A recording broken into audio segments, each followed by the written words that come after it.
China তৈরি করেছে কৃত্রিম বাঁধ, তার নাম দিয়েছে তারা থ্রি গর্জেস বাঁধ। আপনি জানলে অবাক হবেন যে তাতে এত বেশি কংক্রিট ইউজ করা হয়েছে এবং ম্যাটেরিয়াল ইউজ করা হয়েছে যা দিয়ে বাংলাদেশ, ভারত, পাকিস্তান, ইন্দোনেশিয়ার একটা বিশাল একটা অংশকে ঢেকে ফেলা সম্ভব। আপনি কল্পনা করতে পারেন। এবং সেখানে কৃত্রিম পানির ফ্লো তৈরি করা হয়েছে এবং নাসার বিজ্ঞানীরা বলছে চায়নার এই থ্রি গর্জেস কৃত্রিম বাঁধের কারণে পৃথিবী তার গতি হারিয়ে ফেলছে। আপনি কল্পনা করতে পারেন, একটা বাঁধ মাত্র। আমি যখন এইগুলি দেখলাম, চায়নার একটা বাঁধের কারণে পৃথিবী তার গতি হারিয়ে ফেলছে এবং ক্রমান্বয়ে নাসার বিজ্ঞানীরা বলছে ক্রমান্বয়ে প্রতিদিন 0.06 মাইক্রোসেকেন্ড প্রত্যেক দিন বৃদ্ধি পাচ্ছে। সুতরাং তার কারণে দিন বড় হয়ে যাচ্ছে আর রাত ছোট হয়ে যাচ্ছে। এমন ভাবে যদি 20 বছর 30 বছর চলতে পারে তাহলে আপনি দেখবেন যে প্রায় কয়েক ঘন্টার ডিফারেন্স হয়ে গিয়েছে রাত এবং দিনের মধ্যখানে। আমি যখন হাদিসের মধ্যে তাকালাম তখন দেখলাম যে রাসূল করিম সাল্লাল্লাহু আলাইহি সাল্লাম বলেছেন দাজ্জালের প্রথম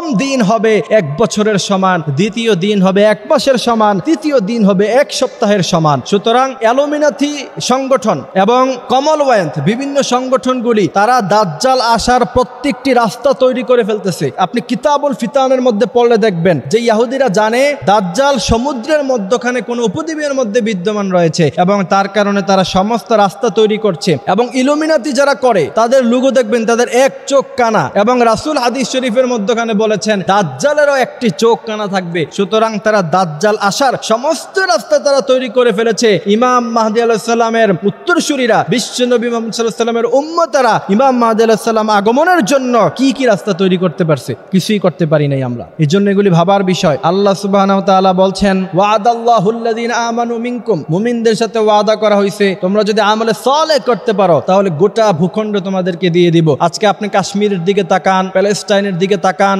মায়ানমারের দিকে তাকান, চীনের দিকে তাকান। বর্তমানে চীন একটা সভ্য জাতি হিসেবে মানুষের সামনে নিজেকে প্রেজেন্ট করে, অথচ চীনের জিনজিয়াংয়ে লক্ষ লক্ষ মুসলমানদেরকে নিরুপায় করে বিনা পরিশ্রমিকে তাদেরকে দিয়ে কাজ করাচ্ছে এবং তাদের সাথে পশুর মতো আচরণ করে যাচ্ছে। অথচ আজকে মুসলমানদের কোনো খবর নাই। 200 কোটি মুসলমানরা সংখ্যার দিক দিয়ে এত বেশি যে ইহুদিদেরকে পায়ের তলে পিষে ফেলা সম্ভব। কিন্তু আজকে দেখেন এই ছোট্ট ইহুদি জাতির কাছে মুসলমানরা আজকে জিম্বি হয়ে আছে। এই জন্য প্রিয় ভাইরা আমার, অবশ্যই আমাদেরকে সর্বশেষ কোরআনে কারীমের দিকে ফিরতে হবে এবং দাজ্জালের ফিতনা থেকে দোয়া চাইতে হবে, আল্লাহুম্মা ইন্নী আউযু বিকা মিন মাসিহিদ দাজ্জাল। এরপরে রাসূল করিম সাল্লাল্লাহু আলাইহি সাল্লাম বলেছেন যে ব্যক্তি সূরা আল কাহাফের প্রথম 10 আয়াত তেলাওয়াত করলো প্রতি জুমাবারে, অথবা পুরো সূরা কাহাফ তেলাওয়াত করলো, এক জুমাবার থেকে আরেক জুমাবারের মধ্যে যদি কোনো দাজ্জাল প্রকাশ পায় তাহলে দাজ্জালের ফিতনায় সে পড়বে না, সে জান্নাত এবং মুসলমান তাওহীদপন্থীদের কাতায় থাকতে পারবে। আল্লাহ সুবহানাহু ওয়া তাআলা আমাদেরকে এই কথাগুলি বোঝার মানার তৌফিক দান করুক।